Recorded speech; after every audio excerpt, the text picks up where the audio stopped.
பரசுராம கஷேத்திரம் இன்றைய கேரள மாநிலத்தில் அழகிய ஸ்தலமாக விளங்கியது பந்தள ராஜ்யம்.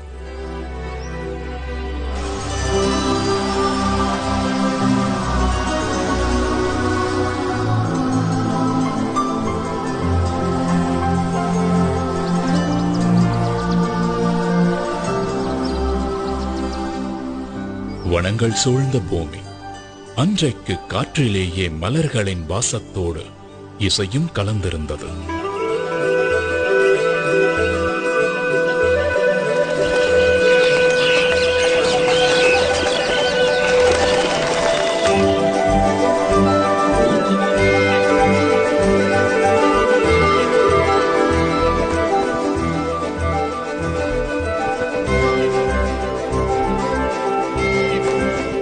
பந்தள ராஜ்யத்தின் மேல் இதமான மென்மை சூட்டோடு மண்டியிருந்தார்.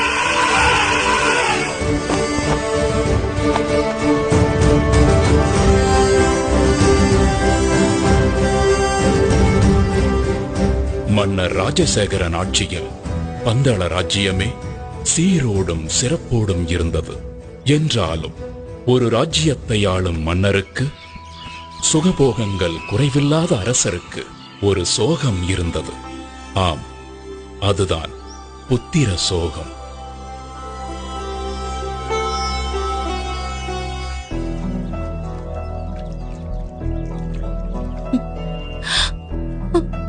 இதை எண்ணி தினமும் கண்ணீர் வடித்துக் கொண்டிருந்த மகாராணி கூப்பெரும் தேவிக்கு எப்படி ஆறுதல் சொல்வதென்றே தெரியாமல் தவித்தார் மன்னர் ராஜசேகரன்.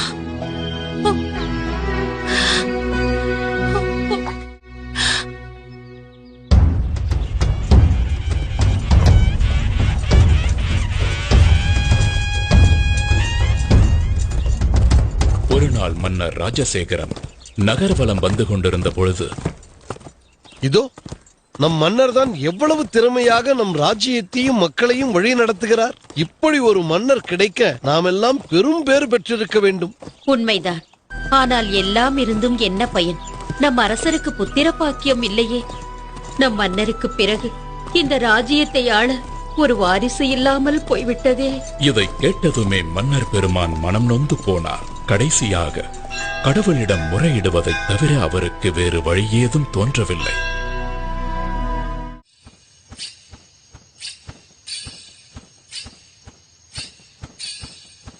அதே நேரத்தில் அரசருக்கு வாரிசு இல்லாததால் மகிழ்ச்சியில் மிதந்து கொண்டிருக்கும் ஒருவரும் அதே அரண்மனையில் இருந்தார்.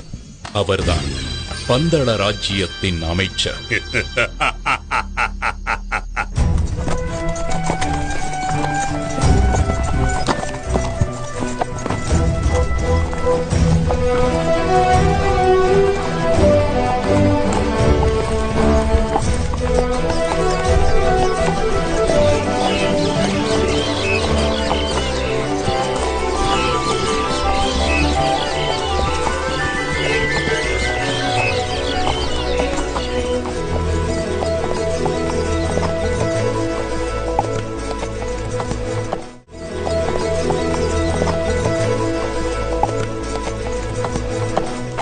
ஒரு நாள் மன்னர் ராஜசேகரன் அவரது அமைச்சர் மற்றும் பரிவாரங்களுடன் வேட்டைக்கு கிளம்பினார்.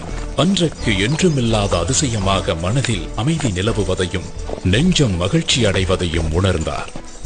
அமைச்சரே, இன்று காலையிலிருந்தே என்னை சுற்றி நற்சகுனங்களாகவே நடந்து கொண்டிருக்கிறது. என்னுடைய வாழ்வில் ஏதோ நல்லது நடக்கப் போகின்றது போலவும், உள்ளத்தில் புதைந்திருக்கும் சோகத்திற்கு வழி கிடைக்கப் போகிறது போலவும் தோன்றுகிறது. அப்படி நடந்தால் எனக்கும் மிகவும் மகிழ்ச்சிதான் அரசே. மன்னரின் நம்பிக்கைக்குரியவனாய் நடித்துக் கொண்டு மன்னரின் இடத்தை பிடிக்க மனக்கோட்டை கட்டிக் கொண்டிருக்கும் அமைச்சர், வாரிசு இல்லாத ராஜ்யம் அடுத்து எனக்குத்தான் என்று நினைக்கும் வேளையில் ஒரு பச்சிளம் குழந்தையின் குரல் கேட்டு மன்னர் சிலிர்த்து இடத்தை நெருங்க, அங்கே ஒரு அழகான ஆண் குழந்தை கழுத்தில் மணிமாலையுடன் தவழ்ந்து கொண்டிருந்தது. யார் இந்த குழந்தை? இந்த குழந்தை இங்கே எப்படி வந்திருக்க கூடும்?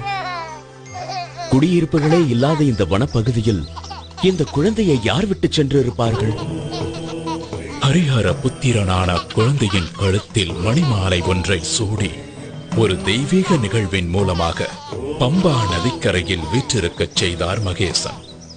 மிருகங்கள் அதிகம் வாழுகின்ற ஒரு வனப்பகுதி இது. எங்கே ஒரு குழந்தை இருக்கிறது என்றால் என்ன அர்த்தம்? அந்த ஆண்டவன் தான் என் பிரார்த்தனையை கேட்டு கருணையுடன் அனுப்பி வைத்திருக்கிறார். அப்படித்தான் இருக்க வேண்டும். அதனால்தான் இன்று என் மனதில் இனம் புரியாத சந்தோஷம் நிலவியதோ. இறைவா, உனக்கு நன்றி.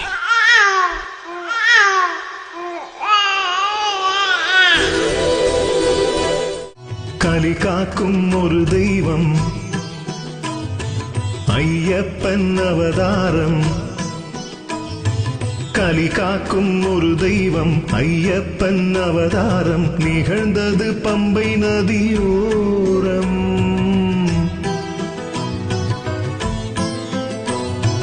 கலி காக்கும் ஒரு தெய்வம் ஐயப்பன் அவதாரம் நிகழ்ந்தது பம்பை நதியோரம்.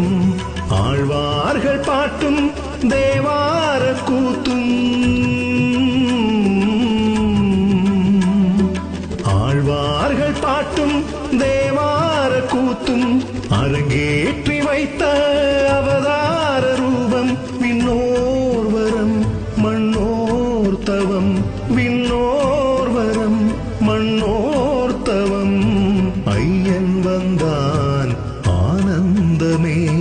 கலி காக்கும் ஒரு தெய்வம் ஐயப்பன் அவதாரம் நிகழ்ந்தது பம்பை நதியோரம்.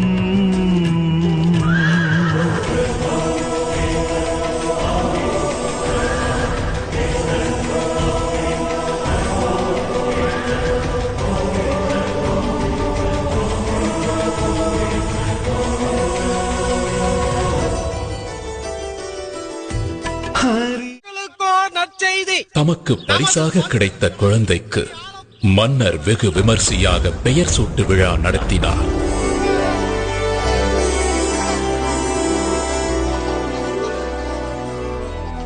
மணிமாலையுடன் இருக்கும் இந்த குழந்தைக்கு மணிகண்டன் என்று பெயர் சூட்டுகிறேன். ஆஹா, மணிகண்டன். அத்துடன் நம் பந்தள இளவரசருக்கு ஐயப்பன் எனும் நாமத்தையும் சூட்டுகிறேன்.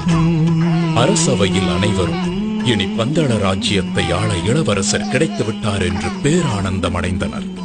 வாரிசே இல்லாத மன்னரின் மறைவுக்கு பிறகு நாட்டை தன்வசப்படுத்திக் கொள்ளலாம் என்று கற்பனையில் மிதந்து கொண்டிருந்த அமைச்சருக்கு மணிகண்டனின் வரவு மிகவும் அதிர்ச்சி. காக்கும் ஒரு தெய்வம் ஐயப்பன் அவதாரம் நிகழ்ந்தது பம்பை நதியோரம்.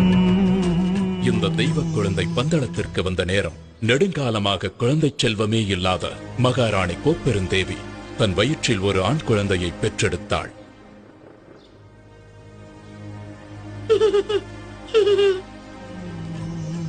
மணிகண்டனுக்கு கல்வி கற்கும் காலம் வந்துவிட்டது. அவனை குருகுலத்திற்கு அனுப்ப வேண்டும்.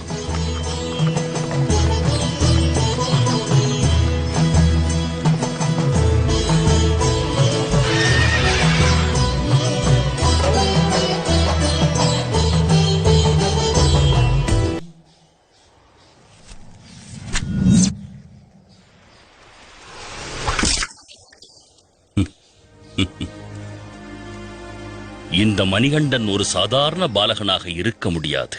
இவர் ஒரு அவதார புருஷனாகத்தான் இருக்க வேண்டும். இவருக்கு குருவாக இருந்து கல்வி கற்றுத் தருவது நான் செய்த பூர்வ புண்ணியம். மணிகண்டன் குருகுலத்திலேயே சிறந்த மாணவனாக திகழ்ந்தார். கல்வி, கேள்வி, ஞானம் மற்றும் அனைத்து விதமான கலைகளையும் விரைவிலேயே கற்றுத் தேர்ந்தார்.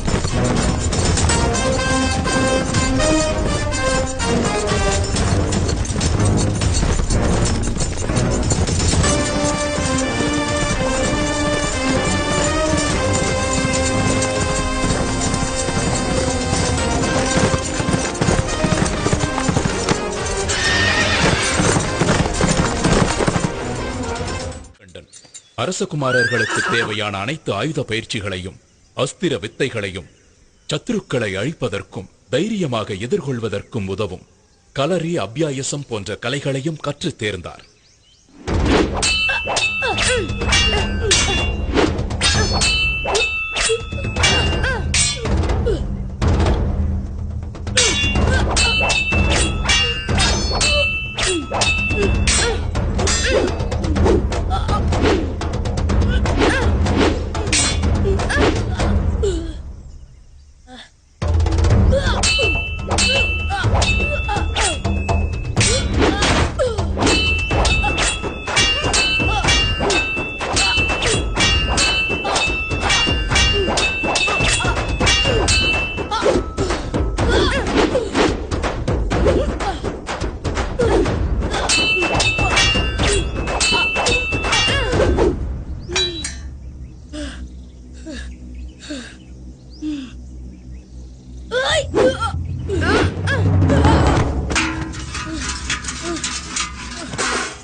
குருகுல வாசம் சிறப்புடன் முடிந்ததும் மணிகண்டன் அரண்மனையிலிருந்து வந்திருந்த குருதட்சணை மற்றும் பரிசு பொருட்களை குருவிற்கு காணிக்கையாக செலுத்தி வணங்கினார். குருவே, தாங்கள் திருவருளால் நான் நிறைந்த கல்வியையும் சகலவிதமான கலைகளையும் கற்றுக்கொண்டேன். இந்த பரிசு பொருட்களை தவிர குருதட்சணையாக வேறு ஏதாவது வேண்டுமென்றால் கேளுங்கள். மணிகண்டா, எனக்கு தாங்கள் கொடுத்த இந்த பரிசு பொருட்களுக்கு நன்றி. ஆனால் இவைகளின் மீது எனக்கு பற்றில்லை. என் மனதை ஆறாத துயரம் ஒன்று வாட்டுகிறது. அதை தாங்கள்தான் போக்க வேண்டும். குருவே, தங்கள் மனதை ஆட்கொண்டிருக்கும் துயரம் என்ன என்பதை நான் அறிவேன். அந்த துயர் துடைக்கும் சரியான தருணமும் இதுவே.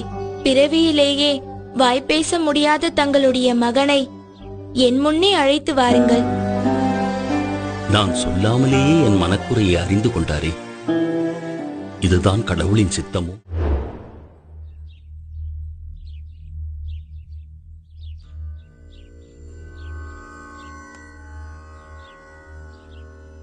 ஓம் நமக் சிவாய.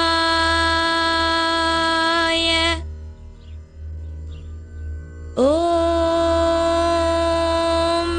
நமோ நாராயணாய. எங்கே சொல் பார்க்கலாம். ஓம் நம சிவாய.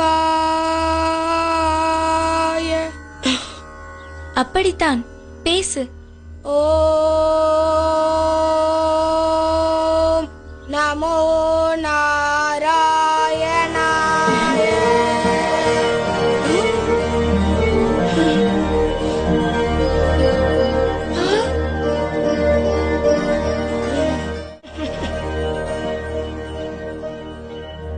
செயற்கரிய இந்த அற்புத செயலை நிகழ்த்திய நீங்கள் சாதாரண மணிகண்டன் அல்ல. நீங்கள் யார்? நீங்கள் யார் ஐயனே? தங்கள் கணிப்பு சரியானதுதான் குருவே. ஒரு அசுர சம்ஹாரத்தை நிகழ்த்தி தீமையை அழித்த இந்த கலியுகத்தை காக்கவே நான் அவதரித்துள்ளேன்.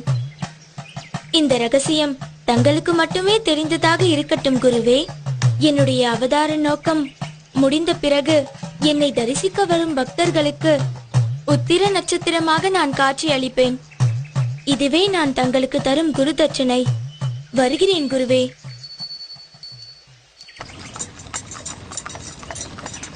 குருகுல வாசம் முடிந்து அரண்மனைக்கு திரும்பிய மணிகண்டனை ஆனந்த கண்ணீருடன் மகாராணி வரவேற்றார்.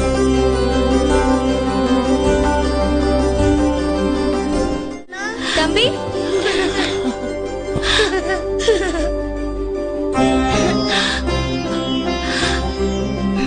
மணிகண்டா, என் குழந்தைதான் எவ்வளவு வளர்ந்து விட்டான். எத்தனை அழகாக இருக்கின்றான். அறிவுக்கு மட்டும் பஞ்சமா என்ன? என் கண்ணே பட்டுவிடும் போல் இருக்கின்றதே. அப்படித்தான் ஆனது. தாய் மகனின் பாசத்தில் விதியின் கண் பட்டுவிட்டது. காரணம், கோப்பெருந்தேவியின் வயிற்றில் பெற்றெடுத்த இளவரசன் ராஜராஜனே. அம்மா,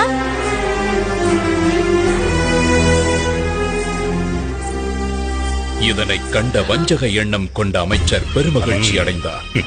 காரணம், துஷ்ட எண்ணம் கொண்ட அமைச்சர் தெய்வீக தன்மை கொண்ட ஐயப்பனை நெருங்கும் போதெல்லாம் இனம் புரியாத மனசஞ்சலம் அடைந்தார். தான் அரியணை ஏறும் வாய்ப்பு பறிபோய் விட்டாலும் மணிகண்டன் அரியணை ஏறக்கூடாது என்பதில் உறுதியாக இருந்தார்.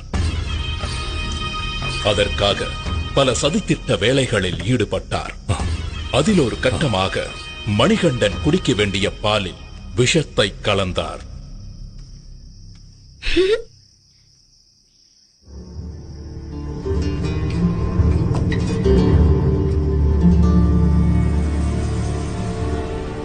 அந்த விஷம் கலந்த பாலை குடித்த மணிகண்டன் மயக்கமடைந்தார்.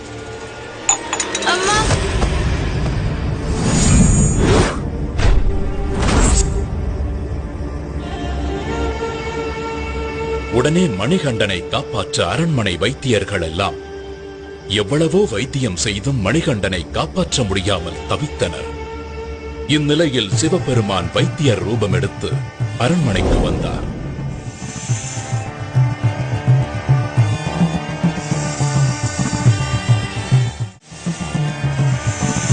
மணிகண்டன் உடம்பில் உள்ள விஷத்தை தன் கழுத்தில் உள்ள சர்பத்தை கொண்டு உறிஞ்சி எடுத்து பூரண குணமாக்கினார்.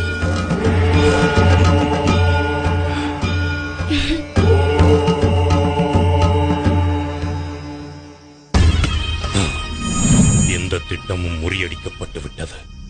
நான் வேறு ஒரு திட்டத்தை யோசிக்கிறேன். இதற்கிடையில் மன்னர் ராஜசேகரன் ஐயப்பனுக்கு இளவரசராக முடிசூட்ட ஏற்பாடு செய்ய திட்டமிட்டுக் கொண்டிருந்தார். ஆன்றோர் பெருமக்களே, நான் ஓய்வு பெறும் காலம் நெருங்கிவிட்டது என்பது தாங்கள் அனைவரும் அறிந்த ஒன்றே. ஆகவே மணிகண்டனுக்கு பட்டத்து இளவரசராக முடிசூட்ட ஏற்பாடு செய்திருக்கிறேன். அப்பொழுதுதான் சிறிது காலத்திற்கு பிறகு அவர் மன்னராக அரியணை ஏற ஏதுவாக இருக்கும்.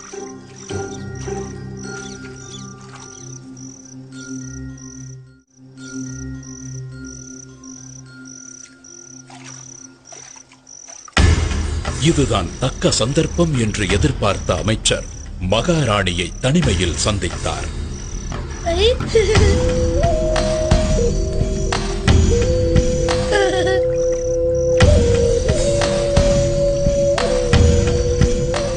வணங்குகிறேன் மகாராணி. என்ன அமைச்சரே இந்த நேரத்தில்? தங்கள் அனுமதியின்றி அந்தப்புரத்திற்கு வந்தமைக்கு என்னை மன்னிக்க வேண்டுகிறேன். விஷயம் சற்று விபரீதமானது. அதனால்தான் இந்த நேரத்தில் இங்கு வரவேண்டியதாயிற்று. இருக்கட்டும், அப்படி என்ன விஷயம் அமைச்சரே? சில காலமாக தங்கள் மனதை உறுத்திக் கொண்டிருக்கும் சங்கடத்தை நான் அறிவேன். இனி இந்த ராஜ்யத்தை ஆள்வதற்கு உங்களுக்கென்று பிறந்த மகன்தானே உண்மையான அரச வாரிசு. அவனை அன்றி வேறு யாரும் உரிமை கொள்வது என்ன நியாயம்? ஜாக்கிரதையாக இருந்து கொள்ளுங்கள். நான் வருகிறேன் மகாராணி. 12 வருடங்கள் வளர்த்த பாசமெல்லாம் எங்கோ போய்விட தனக்கு பிறந்த மகனான ராஜராஜனுடன் ஒன்றி போய்விட்டார் மகாராணி கோப்பெருந்தேவி. தம்பி,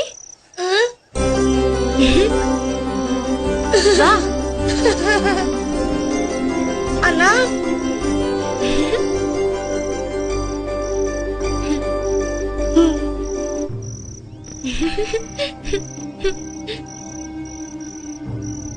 ஐயப்பன் அரசனானால் நாட்டு மக்கள் என்ன என்ன சொல்லுவார்கள்? சொந்த மகனிற்கு வளர்ப்பு பிள்ளையை அரியணையில் ஏற்றிய பாதகி என்று ஏச மாட்டார்களா? ஊர் உலகம் என்னை தூற்றாதா? ஆம், இதை இப்படியே விட்டுவிடக்கூடாது. என் மகன்தான் அரசாள வேண்டும். இதை பற்றி மன்னரிடம் பேச வேண்டும். தக்க சமயத்தை எதிர்பார்த்து காத்துக் கொண்டிருந்த மகாராணி ஒரு நாள் மன்னர் ராஜசேகரனிடம் தன் வயிற்றில் பிறக்காத ஐயப்பனுக்கு எப்படி இளவரசராக முடிசூட்டுவது? மாறாக தான் பெற்றெடுத்த மகனான ராஜராஜனுக்கே இளவரசராக முடிசூட்ட வேண்டும் என்று கேட்டார். என்ன உளறுகிறார்? உனக்கென்ன புத்தி பேதளித்து விட்டதா? உன் வயிற்றில் பிறக்காவிட்டாலும் ஐயப்பன் தான் இந்த அரசின் மூத்த வாரிசு. அவன் அரியணை ஏறுவதுதான் நியாயம். மன்னா, மகாராணியின் வேண்டுகோளை மன்னர் ராஜசேகரன் ஏற்காததால் மகாராணியும் அமைச்சரும் ஐயப்பனை அரியணை ஏற விடாமல் தடுக்க அமைச்சரின் யோசனைப்படி அபாயகரமான ஒரு வேலையை ஐயப்பனுக்கு கொடுக்க திட்டமிட்டார்கள்.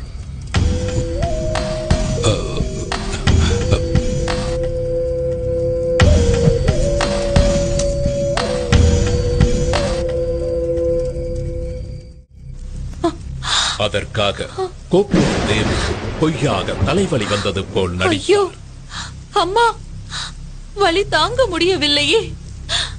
மன்னா, வலி தாங்க முடியவில்லை, வலிக்கின்றது. அரசே, நம் மகாராணிக்கு ஏற்பட்டிருக்கும் இந்த தலைவலியை போக்க புலிப்பாலை கொண்டு வந்தால் மட்டுமே குணப்படுத்த முடியும். அதனுடன் என்னிடம் உள்ள மூலிகைகளை போட்டு நான் ஒரு மருந்து தயாரித்து தருகிறேன். அதுவே குணமடைய செய்யும். அப்படியா? புலிப்பாலை எப்படி பெறுவது? யார் கொண்டு வருவார்கள்?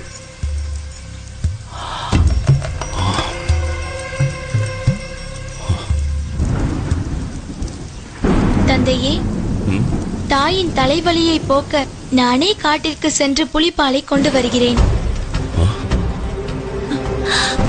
தந்தையே, பயப்பட வேண்டாம்.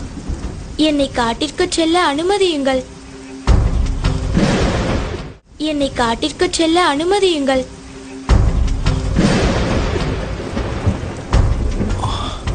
ஐயப்பனின் தெளிவான வார்த்தையிலும் தீர்க்கமான பார்வையிலும் ஒரு தெய்வீக தன்மையை உணர்ந்த பந்தளராஜன் ஐயப்பனை காட்டிற்கு செல்ல அனுமதித்தார்.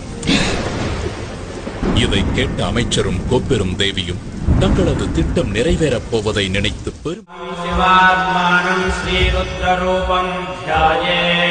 சிவபக்தரான மன்னர் ராஜசேகரன் ஐயப்பனை வழி அனுப்பும் முன் ஈசனை வழிபட்டு முக்கண் தேங்காய் ஒன்றை இறை கடாட்சமாக எடுத்து ஐயப்பன் கொண்டு செல்ல கொடுத்தார்.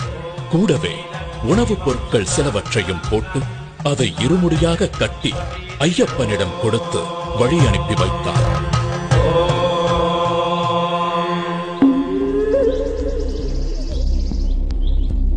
இந்த ஹரிஹர சுதனான மணிகண்டனின் அவதாரம் நிகழ்ந்ததே ஒரு அசுர சம்ஹாரத்தை நடத்துவதற்காகத்தான்.